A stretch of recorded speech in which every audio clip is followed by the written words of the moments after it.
क्या आपने कभी हिंदी बोलते वक्त सेमफुल फील किया? अगर किया है तो आप आज जानेंगे कि ऐसा क्यों होता है, उसके पीछे क्या रीजंस है कि हम अपनी भाषा को बोलते वक्त ही सेमफुल महसूस करते हैं। और ये आप जानेंगे आपके पॉडकास्ट आउट ऑफ सिलेबस में। Hope you will enjoy the episode. या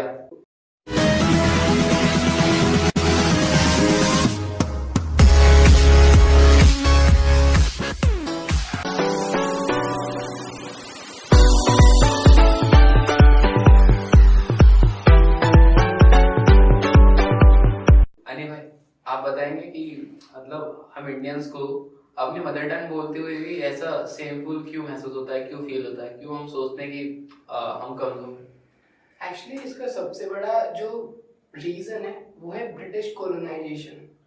एक्चुअली ऐसा सिर्फ यहाँ पर नहीं है, हमारे हिंदुस्तान में ही नहीं है कि हमें जो है मतलब इंग्लिश को इतनी ज़्यादा इम्पोर्टेंस दी जाती है। ऐसा सिर्फ हिंदुस्तान में नहीं बल्कि और देशों में भी है ऐसा।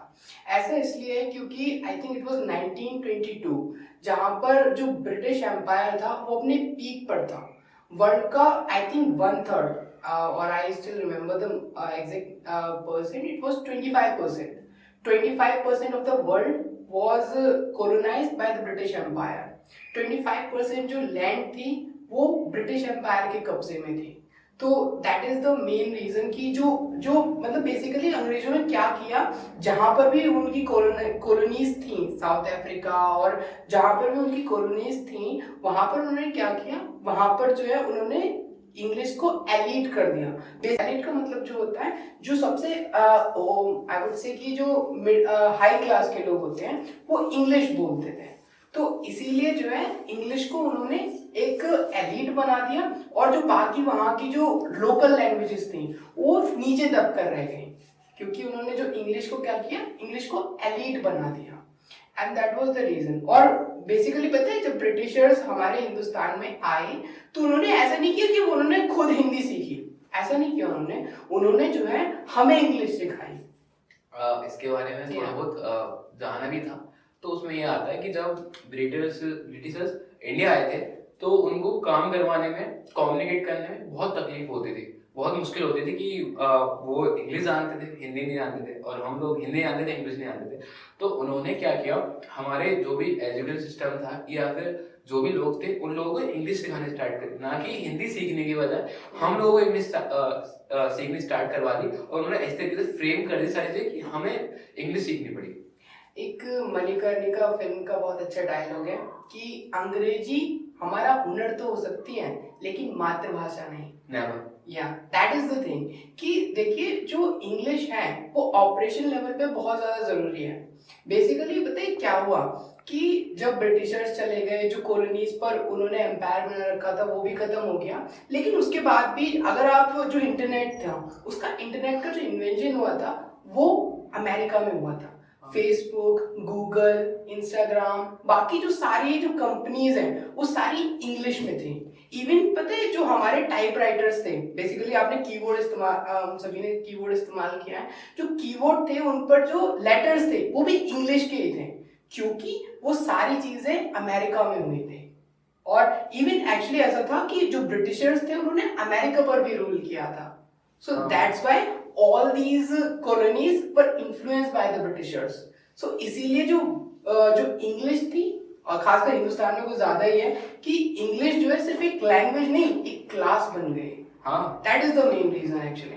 एंड बेसिकली सच्ची बताऊं इससे हमें फायदा भी हुआ है। ऐसा नहीं है कि जो मतलब इंग्लिश से जो है मतलब सिर्फ हम शेमफुल महसूस करते हैं, इससे हमें फायदा भी हुआ है। बात वो नहीं है कि हम इंग्लिश से शेमफुल महसूस करते हैं, बात ये कि हम अपनी भाषा बोलते वक्त शेमफुल क्यों महसूस करते हैं। इंग्लिश एक क्लास है, प्रोफेशनल वर्ल्ड में हमें बहुत आगे तक पहुंचा रही है, लेकिन इसका मतलब ये नहीं है कि हम अपने कल्चर को प्रिजर्व ना करें। बेसिकली मानसिकता तो वही है ना, the mentality is the same, because वो चीज तो नहीं बदली ना। इवन मैं आपको अपना बताता हूँ कि आई थिंक सेकंड स्टैंडर्ड में ना मेरे भैया ने मेरे को इंग्लिश सिखानी स्टार्ट कर दी थी। तो मैं इंग्लिश थोड़ा बहुत आती थी मुझे, लेकिन थर्ड फोर्थ फिफ्थ स्टैंडर्ड तक मैं काफी अच्छी इंग्लिश बोलता था। तो पता है उस वक्त मैं छोटा था तो मैं नहीं समझ पाता था। मेरे पापा मुझसे ना हमेशा बोलते थे कि अनिकेत तू ना जब बाहर जाता है तो एक काम करा कर, इंग्लिश में बोला कर। मुझे समझ नहीं आता था पापा ऐसा क्यों कहते हैं, लेकिन आज ना मुझे महसूस होता है पापा ऐसा क्यों कहते हैं, क्योंकि पता है जब मैं इंग्लिश बोलता था, चाहे हम इंग्लिश में गालियां ही क्यों ना दें, इंग्लिश में बस हाउ आर यू, मतलब सेम चीज पूछ रहे हैं, लेकिन तब भी ना लोग लगता है बहुत पढ़ा लिखा है, बहुत ज्यादा। मतलब अगर इंसान से जो है मतलब उसे रत्ती भर की नॉलेज नहीं है, बस इंग्लिश आती है, पढ़ा लिखा है। हाँ ये लिटरली मेरे साथ भी होता है यार, बहुत ज्यादा होता है ये, बहुत ज्यादा होता है। तो मेरे पापा एक्चुअली, मैं अपने आप को ही बताऊंगा, ये चीज मेरे साथ भी हुई है कि ना, मैं पता है इंग्लिश मुझे आती थी तो मैं, पता है मैं भी कहते सोचता था मैं बहुत ऊपर हूँ, मैं भी लोगों को नीचे दिखाने की कोशिश करता था, क्योंकि यार मतलब कोई हिंदी मीडियम से था ना, तो मतलब क्लास में होते हैं स्कूल में, तो हिंदी मीडियम से थे काफी लोग मेरे साथ के, तो I used to show them down कि नहीं यार तुम्हें नहीं आती, मुझे आती है। So this was it. और वो भी पता है क्या सोचते थे, भाई ये ना समझदार होगा, इसने इंग्लिश में पढ़ाई करी है। ऐसा कुछ नहीं होता यार, जो कचरा है वो हिंदी में भी कचरा रहेगा, जो कचरा है वो इंग्लिश में भी कचरा ही रहेगा। That is something basically. यहाँ पर सीन जो मेन जो चीज समझने वाली है कि जो ब्रिटिशों ने एक क्लास बना दी इंग्लिश, उसकी वजह से वो हमारी मानसिकता बन चुकी है। मानसिकता यहाँ तक पहुंच चुकी है कि अगर हम लोगों में एक बहुत ज्यादा ट्रेंड चलता है, जो अच्छी फैमिली के होते हैं उनके स्कूल में हिंदी बोलना बैंड होती है, तो इस चीज पर प्राउड महसूस करते हैं कि हमारे देश में हमारी भाषा बोलना बैंड है, और लोग इस चीज पे घमंड करते हैं कि हमारा बच्चा ना जिस स्कूल में पढ़ने जाता है उसमें ना हिंदी बैंड है, उसमें सिर्फ इंग्लिश पढ़ाई जाती है। तो उसमें मतलब आप लोग कह तो लोगे इंग्लिश बोली जाती है, लेकिन क्या आपको तब सेमफुल महसूस नहीं करना चाहिए कि जब आप अपनी मदर टंग को नीचे दिखा रहे हो? डेफिनेटली आप अपनी माँ को नीचे दिखा रहे हो और किसी फरारी को आप बोल रहे हो कि हाँ वो बेहतर है। एक डाटा निकला था जिसके मुताबिक इंडिया में सिर्फ 10% लोग ही ठीक से इंग्लिश बोल पाते हैं, बाकी 90% तो बस टूटी फूटी इंग्लिश लेकर अपनी इज्जत बचा रहे हैं, कुछ ही वर्ड्स लेकर what you know, how are you, ऐसे शब्द लेकर बस अपनी इज्जत बचा रहे हैं। सिर्फ 10% लोगों को इंग्लिश ठीक से आती है, और कोई गुनाह नहीं है या फिर कोई गलत बात नहीं है आपको इंग्लिश नहीं आती। इसका मतलब ये है कि अगर आपको इंग्लिश नहीं आती ना, इसका मतलब सीधे सीधे ये है कि आपको दूसरी भाषा आती है। अगर इंग्लिश नहीं आती तो हिंदी आती है, तमिल आती है, पंजाबी आती है, कोई दूसरी भाषा आती है। एक चीज और जो आपने बोला ना स्कूल वाली जो बात बोली थी, एक्चुअली अगर आप कभी कोई इंग्लिश स्पीकिंग की कोर्स ज्वाइन करोगे ना, तो उसमें ऐसा होता है कि अगर तुम हिंदी के वर्ड बोलते हो ना तो फाइन देना पड़ता है। हाँ, 5 रुपए 10 रुपए। वही तो बता रहा था मैं कि स्कूलों में कि बच्चे अगर हिंदी बोल रहे हैं, you are talking about schools, I am talking about कि कोचिंग में भी ऐसे ही होता है, बट सिस्टम तो सेम है। या डेफिनेटली दैट इज हिंदी बोलने पर फाइन दे रहे हैं, और इस पे प्राउड महसूस कर रहे हैं कि यार हम ना, अगर हमारा बच्चा हिंदी बोलता है तो इस चीज पर हम लोगों को फाइन देना पड़ता है। ये चीज कितनी गलत है। अभी मतलब आप लोगों को जानना चाहिए कि जो सबसे ज्यादा भाषाएं बोले जाती हैं उनमें सबसे नंबर 1 पर मेड इन चाइनीज बोली जाती है, सेकंड नंबर पर जो आती है वो स्पेनिश बोली जाती है, जो थर्ड वन है उस पर इंग्लिश आती है, और फोर्थ पे हिंदी आती है। और एक मजे की बात हो रहा है कि इंग्लिश जो है वो बहुत सारे देशों में बोली जाती है, जैसे कि यूरोप हो गया, यूरोप पूरा एक कॉन्टिनेंट में बोला जाएगा, पता नहीं कितने कॉन्टिनेंट में हिंदी इंग्लिश बोली जाती है, और स्पेनिश के अलग कॉन्टिनेंट्स है ना, और चाइनीज की बहुत ज्यादा पॉपुलेशन इस वजह से, लेकिन हिंदी ज्यादातर सिर्फ इंडिया में बोली जाती है और सिखाई जाती है, और विदेशों में भी अगर हिंदी बोली जाती है तो ज्यादातर वही लोग बोलते हैं जो इंडिया से रिलेट करते हैं या इंडिया में इंटरेस्ट करते हैं। इवन पता है क्या होता है, वहां पर उल्टा होता है। हमारे यहाँ ऐसा होता है कि हम इंग्लिश में प्राउड कर रहे हैं, इंग्लिश बोल रहे हैं, लेकिन वहां पर कोई अगर हिंदी में बात करता है ना, यू फील लाइक ये तो हमारा भाई है। हाँ, अगर आप कभी आउट ऑफ कंट्री जाओगे ना तो आपको पता चलेगा कि कोई हिंदी में बात करने वाला मिल जाता है ना, भाई बस उसके साथ वाइब बन जाती है बस। सो दैट इज समथिंग यार। और एक बात और है ना कि चाइना वाले चाइनीज बोलने पर सेमफुल महसूस करते हैं, रशिया में रशिया बोली जाती है वो सेमफुल महसूस नहीं करते। आई थिंक मुझे पता है क्या चीज है कि ये चीज मेरे और तुम्हारे लिए कहना बहुत आसान है, but this is something which has become the mentality, and उसकी जड़ें ऐसा नहीं है कि मेरे और तुम्हारे दिमाग में, लोगों के दिमाग में, उनकी मतलब आई वुड से उनकी जीन्स तक पहुंच चुकी है। फ्रेमवर्क इस तरीके से किया गया था, फ्रेमवर्क की वजह से हमारे जीन्स तक पहुंच चुकी है, और सब लोग इंग्लिश बोलना चाहते हैं। इवन हमें एक चीज पे प्राउड करना चाहिए कि लोग भगवत गीता और हमारे जो वेदास हैं उन्हें ट्रांसलेट करने की कोशिश कर रहे हैं। बिल्कुल। And I think it was in Manikarnika में उन्होंने एक लाइन बोली थी कि आई थिंक शी सेड कि English is a minimal language, उसने मिनिमल का मुझे एग्जैक्ट वर्ड याद नहीं, डायलॉग था actually.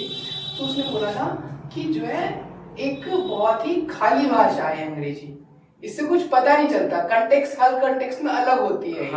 So that was it actually. But I would definitely say that me, you, and people, we all can try to change our minds. But still, this is only up to the people. This is only up to us guys कि जो है हम English को जो है class के बजाय सिर्फ एक लैंग्वेज का ही दर्जा दें। बिल्कुल। या हम लोगों ने इंग्लिश को लैंग्वेज नहीं क्लास बना दिया, सब लोगों ने, स्टैंडर्ड बन चुकी है। इंग्लिश बेसिकली काम बहुत आती है, प्रोफेशनल वर्ल्ड में इंग्लिश ही काम आती है। जब भी आप जॉब इंटरव्यूज में जाएंगे, अगर आप विजिट भी करते हैं किसी और कंट्री में, तब भी आपको इंग्लिश बहुत काम आती है। वो भी जैसे देखिए इसके एक पॉइंट है कि वो भी पता है क्यों है, वो इसलिए क्योंकि English is a global language. Global language, that is the reason. English is a global language, इसीलिए हिंदी जैसा आपने बोला अभी कि जो है हिंदी कुछ मतलब बाहर अगर एनआरआईज रहते हैं, इंडियंस रहते हैं तो वो बोलते हैं, या फिर हमारे हिंदुस्तान में बोली जाती है। और इवन हिंदुस्तान में भी सारे लोग हिंदी नहीं बोलते हैं। देयर आई वुड से कि there are lot of regional languages as well. बहुत सारी रीजनल लैंग्वेजेस हैं हिंदुस्तान में। सो वही है कि ग्लोबल लैंग्वेज है, काम करने के लिए जरूरी है। बट मणिकर्णिका का डायलॉग आपको याद होना चाहिए कि अंग्रेजी हमारा हुनर तो हो सकती है, लेकिन हमारी मातृभाषा नहीं। वही बात है ना अली भाई कि अगर हम पर अंग्रेज राज कर गए तो हमें इंग्लिश सीखनी पड़ेगी, हमें इंग्लिश बोलनी पड़ेगी। अगर हम सब पर राज किए होते तो उन लोग सब लोगों को हिंदी सीखनी पड़ती और हिंदी उन्हें बोलनी पड़ती। Actually there was a time भाई कि पता है Sanskrit used to be elite. I think it was Vijayanagara empire. Vijayanagara empire में ऐसा था कि जो संस्कृत थी, जो एलीट लोग थे, जैसे आज इंग्लिश क्लास बन चुकी है वैसे ही संस्कृत भी एक क्लास थी।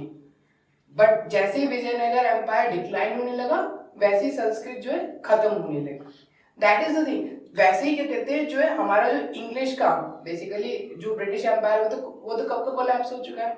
वैसे ही क्या कहते हैं I think there is a possibility कि हम हिंदी की तरफ इसी तरीके से जाएंगे। और मुझे सबसे ज्यादा इंटरेस्टिंग चीज लगती है कि इंटरनेशनल योगा डे जो चीज मनाई जा रही है हमारे हिंदुस्तान, मतलब पूरा वर्ल्ड मना रहा है। आई थिंक इट इज समथिंग, या इट इज रियली समथिंग। अभी हम कुछ लोग सुन रहे थे, एक इंटरव्यू दे रहे थे, यहाँ पे स्पीच थी सेलिब्रिटी की, वो बहुत फेमस सेलिब्रिटी था। तो वो बोलता है, मतलब बोलते हैं वो कि sorry I will be speaking in Hindi. तो मतलब वो हिंदी बोलने से पहले सॉरी बोलते हैं। तो आप सोच सकते हो कि मतलब एक सेलिब्रिटी भी अपनी भाषा बोलने से पहले सॉरी बोल रहा है तो क्या स्टैंडर्ड बन चुका होगा। मतलब हम अपनी भाषा को बोलने से ही शर्मा रहे हैं, सॉरी बोलना पड़ रहा है। और जिस मूवी में वो काम कर रहे हैं वो मूवी हिंदी है, हाँ, लेकिन उसके जो अगर वो प्रमोशन करने जा रहे हैं तो वो इंग्लिश में करेंगे। हाँ, so that is और फेमस होती है, वो ज्यादा ग्लोबल पहुंचती है, ज्यादा अगर वो कलेक्ट भी करती है तो सबसे ज्यादा हिंदी भाषा में करती है। वो हमेशा ज्यादा हिंदी भाषा में सबसे ज्यादा करेक्शन कर पाती है। और डेफिनेट मतलब यूएन में जो भी हमारी कॉन्फ्रेंस होती हैं, जो भी कमिटमेंट, वो क्या बोलते हैं, कॉन्फ्रेंसेस होती हैं, वहां पर जितने भी देश के पीएम्स होते हैं वो स्पीच देते हैं, वो अपनी भाषा में बोलते हैं, वो तो कभी सॉरी नहीं बोलते। हमारे पीएम मोदी जी हैं, वो भी हिंदी में बोलते हैं, और जो भी देश के हैं सब अपनी अपनी भाषाओं में आके स्पीच देते हैं और कभी भी सॉरी नहीं बोलते। आई थिंक बस वही चीज है कि English is a global language और उसे सिर्फ और सिर्फ एक ऑपरेशन के लेवल पे रखना चाहिए। लैंग्वेज ही तो है यार, कुछ ज्यादा कुछ बड़ा थोड़ी ना है। लैंग्वेज ही तो है, किसी को तमिल आती है, किसी को पंजाबी आती है, किसी को स्पेनिश आती है। जैसे अभी आपने बताया होगा जैसे बीटीएस, ब्लैक पिंक, ये लोग बहुत फेमस है तो लोग कोरियन सीखने लगे हैं। हाँ। तो अब शायद हो सकता है कि आने वाले समय में कोरियन एक स्टैंडर्ड बन जाए। हाँ। जिसे कोरियन नहीं आता वो तो उसे कुछ नहीं आता, वो नीचा है, इस तरीके से। हमारा मेन मोटिव ये है कि जिन लोगों को इंग्लिश आती है वो लोग उन लोगों को नीचा ना दिखाएं जिनको इंग्लिश नहीं आती। एक चीज और है जी कि सिर्फ वो लोग नीचा नहीं दिखाते हैं, बल्कि जो लोग इंग्लिश नहीं बोल पाते हैं वो भी नीचा महसूस करते हैं। बिल्कुल, खुद ही करते हैं, वो खुद ही नीचे महसूस करते हैं। जैसे मैंने आपको कहा नहीं था कि मेरे स्कूल में ऐसे था कि जो हिंदी मीडियम वाले बच्चे थे वो कहते थे यार ये तो बहुत ही समझदार होगा। उन्हें पता नहीं है कि मैंने तो मार्क्स भी बहुत ही कर लिया है। हाँ। लेकिन ये तो बहुत समझदार, इंग्लिश आती है, इसने ना इंग्लिश में पढ़ाई करी है, इंग्लिश में तुमने लिखा कर दो ही हो, लेकिन बस यही चीज है। So let's just end this podcast guys. So बस हमारा कहने का मतलब यहाँ पर यही था कि जो इंग्लिश है वो एक ग्लोबल लैंग्वेज है और आप इंग्लिश सीखिए, कोई कमी नहीं है, कोई दिक्कत नहीं है उसमें। आप इंग्लिश सीखिए, जानिए, उसके बारे में पढ़िए, इंग्लिश सॉन्ग सुनिए, बहुत मजा आता है, मैं खुद एंजॉय करता हूँ। लेकिन दोस्तों नीचा मत महसूस करिए या कराइए हिंदी बोलने पर, प्राउड कीजिए, प्राउड कीजिए, आपकी मदर टंग है, नेशनल लैंग्वेज है हमारे इंडिया की हिंदी, तो आपको क्यों शेमफुल महसूस होने की जरूरत है कि आप हिंदी बोल रहे हो, आपके तो मदर टंग है यार। बिल्कुल। एंड दोबारा से मैं जो है इस डायलॉग को रिपीट करूंगा दोस्तों कि हिंदी हमारा हुनर, सॉरी इट वाज इंग्लिश, अगर अंग्रेजी हमारा हुनर तो हो सकती है लेकिन मातृभाषा नहीं। So that was all for today's podcast and keep listening to your podcast out of syllabus. Like, share and subscribe.